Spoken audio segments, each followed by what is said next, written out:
First, the facts.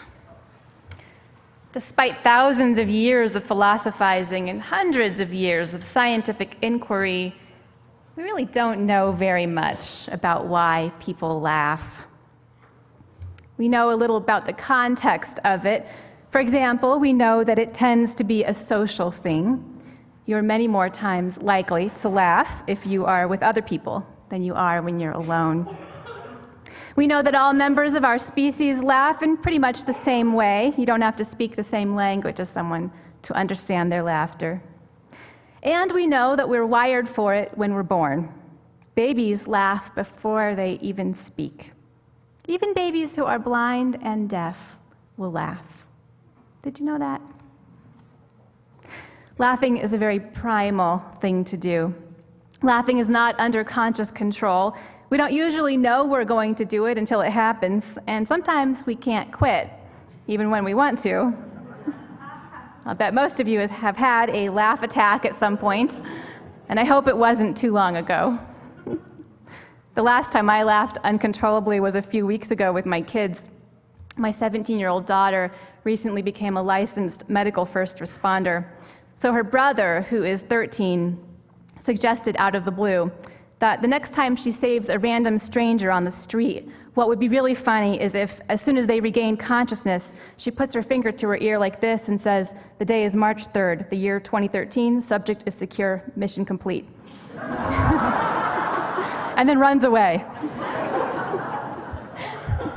You just met my son, by the way. He's one of the mid-high group.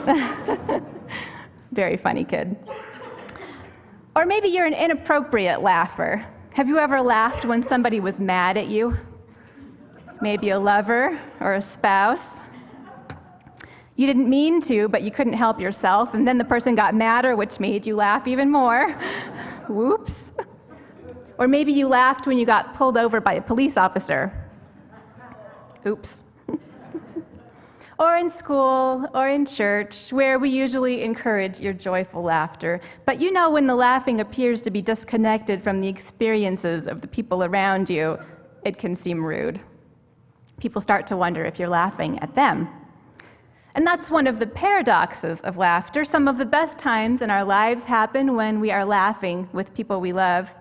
And some of the worst times in our lives might involve the feeling of others laughing at us. Not with us, but at us, right? Laughter can bond people together, but it can also be used to alienate or even to disempower others. It has that power. Plato feared that laughter could be so powerful that if undisciplined, it could be a threat to the state. And I think we still see that fear manifest today in places where it's unlawful to make fun of political leaders. Yeah? So it can get us in trouble, and it can cause hurt, and maybe even sow the seeds of an uprising. Who knows? But usually, the way we do it most of the time, laughter is good for us. So good, we even call it the best medicine. One thing that makes mammals special, and especially primates, is that we play. Not all animals do this. Laughter is the sound of playfulness. Only about 10 to 15% of laughter actually follows a joke. More often we laugh because we're playing, or we're happy, or sometimes because we've encountered the unexpected or absurd, as in a game of peekaboo, or my son's joke, or even Tig Notaro talking about the hospital sending a customer satisfaction survey to her mother. Or Tig starting her comedy routine by telling the audience that she has cancer. Or pointing out what so many of us have experienced as an absurd notion that God is keeping score somewhere, doling out hardship according to what we can each handle. Look at the suicide rate among our soldiers and our gay teens. Don't tell me we only get what we can handle. I just can't see that. I don't see how anyone can see that who really thinks about it. What I do see, though, is that a sense of humor can be a deeply spiritual attribute, and it can help us handle a lot. If you've ever heard the Dalai Lama laugh, you've gotten a glimpse of this. Despite the suffering he has seen around the world and the fact that one of the bones of his spiritual practice is deep compassion, he has a wonderful laugh, an easy laugh that makes you sure that life, although complicated, is basically good and that everything will be okay. However, people don't often talk about humor as spiritual. One of the many sources I go to for information and inspiration for these Sundays is the forward-thinking Christian Century magazine. It's a non-denominational magazine that discusses spirituality, religious leadership, and especially the role of liberal churches in public life. They even have funny little cartoons in each issue. But when I looked up humor on their website, the search engine became confused and asked me if I had meant to say human. Has there been no thinking about humor and spirituality? Or maybe they just think humans are really funny. Maybe if I'd clicked human, it would have said, see Dennis Rodman, North Korea. Or Jedi mind meld. But really, humor has been an important part of the world's wisdom traditions for a very long time. The Jewish tradition is absolutely famous for it. And even Jesus was a pretty funny guy. I mean, think about some of the things he said. Instead of just saying, don't judge people, he elaborated, saying, why do you look at the speck of sawdust in your brother's eye and pay no attention to the plank in your own eye? A plank? A plank! The crowd must have been cracking up when he said this because he kept riffing on it. How can you say to your brother, let me take the speck out of your eye, when all the time there's a plank in your own eye? First take your plank out, then you'll see clearly. Or how about when Jesus says, if somebody asks for your coat, give them your cloak as well. You know, that's a real knee slapper, because in first century Palestine, people only wore 2 garments of clothing. A coat and a cloak. Think about that. Not that we ministers could get away with stand-up comedy for sermons. Did you know a group of alligators is also called a congregation? Notoriously tough crowds. Not you guys, though, not you guys. But we can do our serious work with a sense of humor. So, I was surprised at how hard it is to find any discussion of humor as an important part of a spiritual life or a sign of spiritual health, because I do think it's a sign of spiritual health. Now, remember that when I talk about spirituality up here, it isn't a complicated or woo-woo kind of a concept. I'm simply referring to the experience you all have of being alive, but only temporarily. Your life has an expiration date. I'm sorry, but it does. All of ours do. Spirituality is what happens when we are able to contemplate that, and we still have to deal with our day-to-day lives. At its most basic level, spirituality is the way we go about making sense of that, dealing with it, using it meaningfully. However, in telling you that humor is an important part of our spiritual lives, a sign of spiritual health, I have to start with a caveat. And that is that sometimes we use humor to brush aside important things. Yeah. We can use jokes to keep ourselves from putting in the effort or dealing with the discomfort of going deeper in our lives. We can just laugh things off, right? That's not the kind of humor I'm talking about. And it isn't that that kind of humor is always a bad thing. If cracking some jokes or laughing something off for a little while lightens your heart and helps you cope until you're able to deal with it better, great. There's nothing wrong with that. I do the same thing. But it's a shallower kind of humor than what I have in mind this morning, and if we let ourselves stay with just that, and we keep brushing things off, well, then we can get spiritually stuck, or even numb. Instead, we're all invited to go, at our own pace, deeper. We can practice intentionally taking up a spiritual attitude or a posture that opens us up to not just shallow joking, but a belly laugh of the soul. Having a spiritual sense of humor doesn't mean being happy all the time, but it involves being flexible, having a loose hold on those things you can't control. One day I got stuck in a traffic jam, and I started out with an "oh, no you don't" kind of laugh. When I noticed traffic was slowing and ahead of me it was completely stopped, I was in a minivan, and looking in the rearview mirror at my passengers, a 5-year-old, a 2-year-old, and a new puppy. I went, "Oh, no, we're not doing that." And "I don't think so" kind of laugh, and I took the next exit, which turned out to be an exit to nowhere that thousands of other people were also taking. We were between cities on a long interstate. It was one of the worst traffic jams on record. An oil tanker had tipped over and spilled clear across the interstate, way up the road. And there was really nothing to do but keep inching forward. We were 30 miles from home. We did get there, the 5-year-old, the 2-year-old, the puppy, and I, 5 hours later.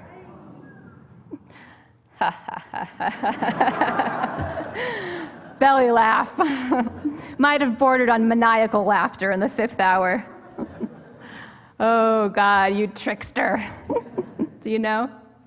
We have to keep a loose hold on the things we can't control. Traffic is good practice. Family reunions are good practice. So are the frustrations of a job, parenting, trying to organize an event with friends, visiting the MVD, going through security at the airport, or sleeping on a leaky air mattress in the playroom at your sister-in-law's house.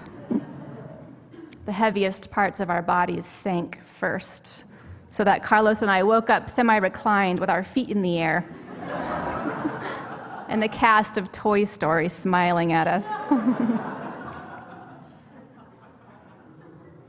Practice.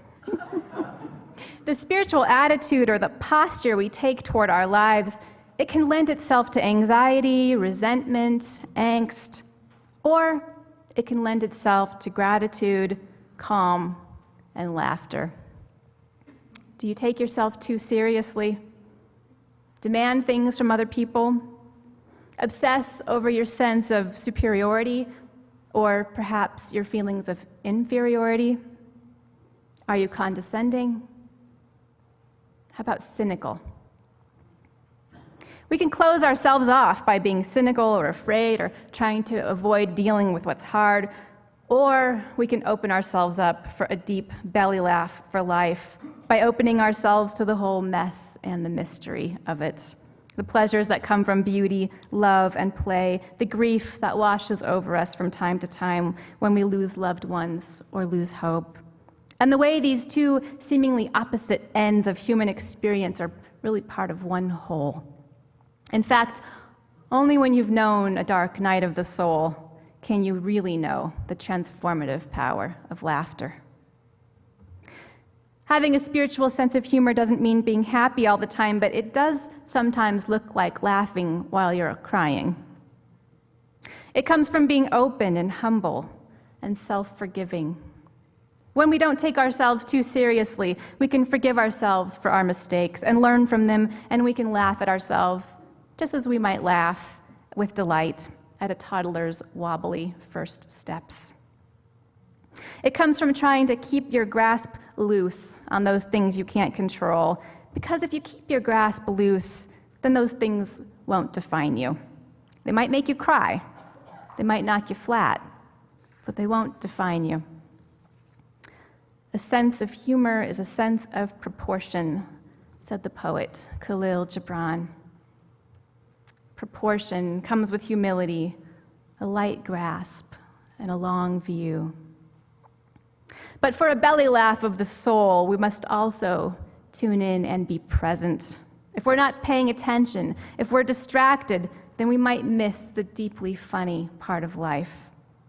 No one laughs when they're at the airport or stuck in traffic and are consumed with worry about being late for the next thing. Try to let go or hold very lightly that which you cannot control. Let it be. Be present. Then you might notice how funny we humans are, organizing ourselves into bureaucracies and scheduling appointments and dressing ourselves up according to the customs of our time and place and social groups. Once I was at an MVD in Boston, and I'd also been working as a hospital chaplain. I'd had a difficult night on call recently with many unexpected deaths. And as I looked around the MVD that morning, I noticed that I was basically seeing the same exact cross-section of the public that I might have seen in the hospital corridors the weekend before. And I was so happy for them that day, that they were doing something as boring and normal and irritating as going to the MVD, and that they were there together, and that no one needed a chaplain. I was glad.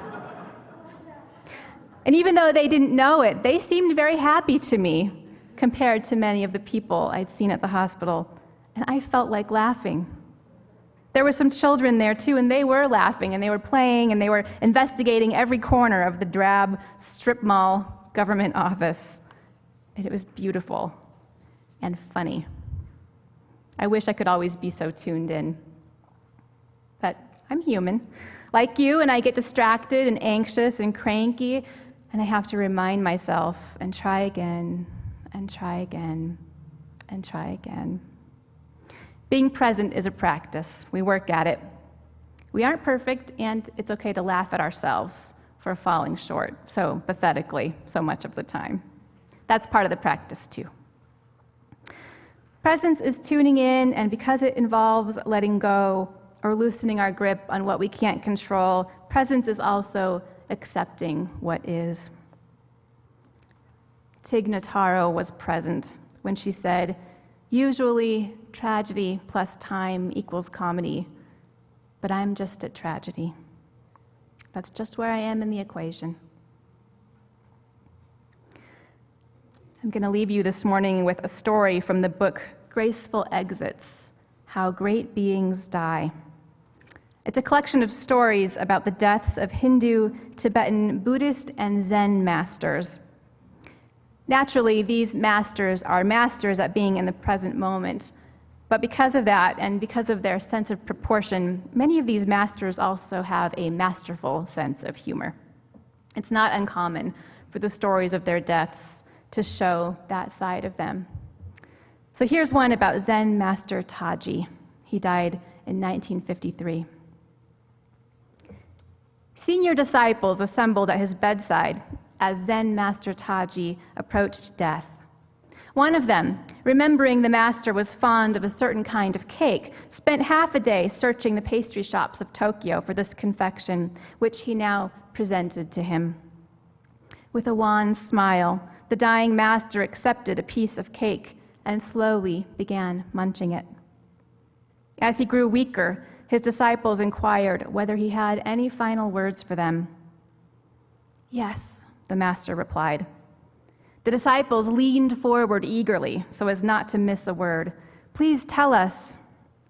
The Zen master replied, "My, but this cake is delicious." And with that, he slipped away. May you be present to many delicious moments today, and may you continue to laugh.